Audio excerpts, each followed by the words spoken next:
Oji Rose, and today we're going to be talking about the third entry in the breaking of the day on the book of Genesis, found in the Torah.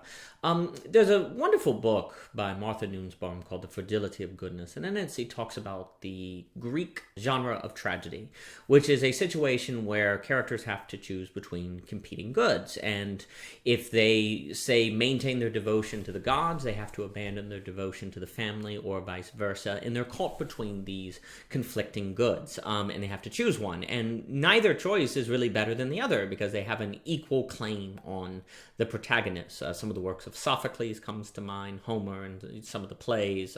As we move into Jewish literature, the characters found in, say, the Torah, we have a different situation where biblical heroes are not so much like the Greek heroes, and of course we're going to be talking about generalities. You can always find exceptions to these things. But generally speaking, the biblical hero is not in a situation where they're caught between competing goods because there is only one God, and what God says is good and everything else is not good. So you don't have the same problem where you have the equal claims of competing goods. Instead, the biblical hero is in a situation where they have to learn how to hear what God says and to interpret his words perfectly, or well enough, at least, which paradoxically you need God to do for you because it's outside of our ability to understand what God says or what God wills. And yet there's no other way to do the right thing. Now, there will be situations where, say, characters are seemingly caught between equal goods, say their dedication to their family and their dedication to their religious beliefs.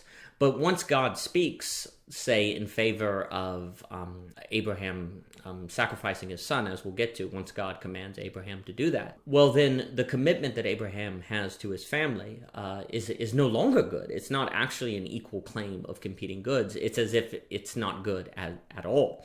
So there's this suspension that God can bring into the ethical life, where he can break through and determine what is actually good and make all the other options not good at all. But this poses a problem. The whole narrative of the Torah is after Adam falls, the perfect man falls. Well, if the perfect man fell, if the perfect man couldn't listen to God, follow the command, don't eat from the tree of knowledge, well, what hope is there for any of the other characters in the Bible?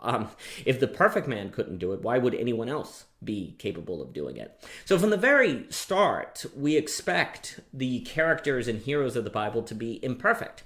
And not only are they imperfect, they also have to figure out how to interpret God's will. But if they are imperfect, they're probably not going to be very good at interpreting God's will.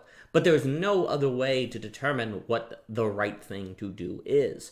So the biblical character is caught in this tension of needing to interpret correctly in order to figure out what's good, but not having the faculties to interpret well because they're imperfect. If Adam fell, what hope is there for us? This is interesting because the dilemma of the biblical hero therefore matches the reader of the Torah. If you believe that the Torah is God's will, then it's really important to get it right, to figure out what it says. But it's actually quite difficult to interpret a book, or especially a book like Genesis, to figure out what it says. But if we don't interpret it correctly, we cannot know what God's will is. And if God's will is the only source of the good, our failure to interpret the book correctly will lead to us doing evil, or doing what we think is God's will, but what isn't actually God's will. So we find ourselves as readers in a very similar situation as biblical heroes. The form matches the meaning. So a way I would put this, if I want to call it between the interpretation dilemma and the imperfect hero dilemma, is a way to phrase this.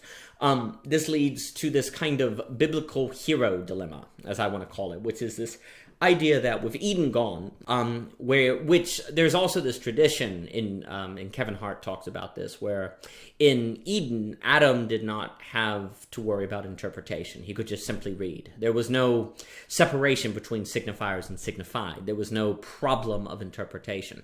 There's this long tradition of associating interpretation with the fall. The very fact that we have to interpret is evidence that we are imperfect. So the very fact that heroes have to interpret God's will is in of itself an act of the fall. And so in us as readers having to interpret, we too are fallen. And you see the biblical hero dilemma can basically be put in as, with Eden gone, the place where signifiers and the signified unified and interpretation wasn't needed. How can we possibly determine God's will to return to Eden or to do the right thing? What hope is there? And what's curious is that it's seemingly the only way to interpret God's will correctly is by God's grace. God has to tell you. He has to break through and tell you himself. So all the cards are in God's favor, and the name of the game becomes being faithful to God and listening to him and knowing what he says.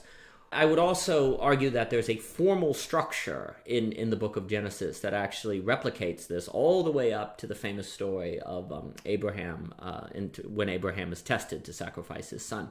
Hopefully the paper shows this well enough, but every single chapter of the book of Genesis, if the chapter starts off with God speaking or acting, then the action of the chapter is good. If the chapter starts off with another character acting or speaking, then what happens in the chapter is bad. And if it's a mixture of characters acknowledging God, but maybe just acting on their own, then it can be a mixed bag. So there's a formal where what occurs in a chapter actually kind of reflects what I'm describing here, which is basically in order to know what to do and to have things work out, God has to act first and God has to speak first. So this formal structure is maintained all the way up until God asks Abraham to sacrifice his son. And then after chapter 23, I would argue that God's involvement in the book of Genesis is very different. He'll bless characters. He'll, maybe he has a wrestling match. It's actually debated if that's God in the wrestling match. But he's much, much less involved because it would seem as if the formal revelation, the lesson of the hero's dilemma is given, which is the idea that even if God tells you to sacrifice his son, it is good because God himself is the standard of good. And we know how the story turns out, that God eventually, tells Abraham not to kill his son. But, at the time, Abraham didn't know it. And Kierkegaard really wants to stress that existential dilemma of Abraham. And the point I'd like to make is that this problem of Abraham will profoundly shape Western literature and is the seeds of existentialism. Some people have argued that existentialism starts in the book of Ecclesiastes, and I do think that's an existential text. But the problem of Abraham, the possibility that God can tell you to do something horrific is very profound and is a very profound existential tension that critically, whereas in the Greek literature, characters are caught in tragic trade-offs of competing goods precisely because they are situated in societies that determine what they think is good and what the society thinks is good, say honoring the family, is equally as good as, say, the burial ceremonies that the gods demand, that they both have an equal claim. And so the social order is what gives rise to the tragic situation. But in the biblical situation, the social order is looked on with great skepticism because the social order is what can tempt you like the serpent in the garden to say, did God really say? Obviously we can go ahead to Jesus and see how the social order turns against the Son of God, the one who comes to save the world. So the biblical hero is not caught between, say, the social order and the competing duties that social order puts a character in. No, the biblical hero is caught in a tension that results from the individual relation with God. And God is always speaking to the individual, mostly. Even when he's speaking to Moses to speak to the Jewish people in the book of Exodus, it's basically just to Moses, and then he sends Moses down the mountain to talk to the Jewish people.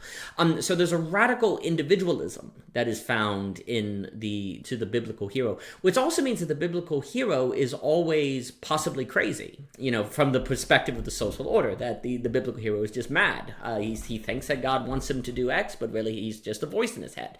But if God is the only source of the good, and God can in fact tell you to sacrifice your son, and that is therefore good, then the moral order cannot easily situate itself as a check and balance against madness.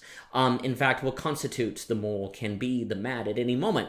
And so there's this situation where Western civilization has to form always ready for the potential of God calling out an individual to do something, and for God to break through and upset and overturn the entire social order, or to call the social order out as corrupt and quote-unquote worldly. And that will be language we know develops in the Second Testament in Christianity later on. This very possibility, this notion of the heroic figure being devoted to God and God can always break through the social order, this does radically transform how the society is going to form, how its moral system develops, and how the characters in literature are going to be really dealing with their own psychological and existential tensions to figure out the good, because the only way to figure out the good is to know God. And we're really, really bad at knowing God. I mean, the perfect man couldn't do it, let alone us. And also, this is going to result in the Western hero having a very interesting relationship with interpretation and figuring and interpreting for themselves what is the good, and never ever being 100% sure that what they interpret is correct. After all, the very first sin is based on, did God really say? Falling, as the serpent said, did God really say? So there's always going to be this paranoia in the West of deciding the good based on what you think God wants you to do, and then wondering, did God really say? I would argue that the Greek tragic hero and the Christian biblical risk taker, as I want to call them, because there's a radical risk that the moral life in the Torah demands of the protagonist, that these are going to develop different currents in Western literature, show up in different books, and that they'll come together. I think this tension between the hero of Jerusalem and the hero of Athens will come together in Hamlet quite supremely.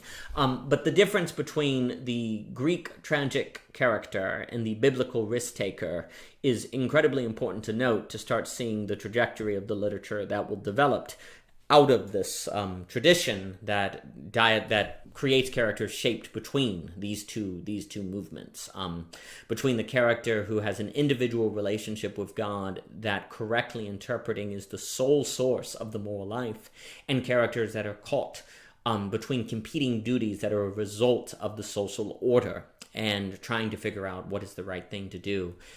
Because if you get it wrong, then you're not a protagonist, you become an antagonist, you become part of the problem. So anyway, this is O.G. Rose, the book of Genesis, part of the Breaking of the Day. For more, please visit ogrose.com, and thank you for your time.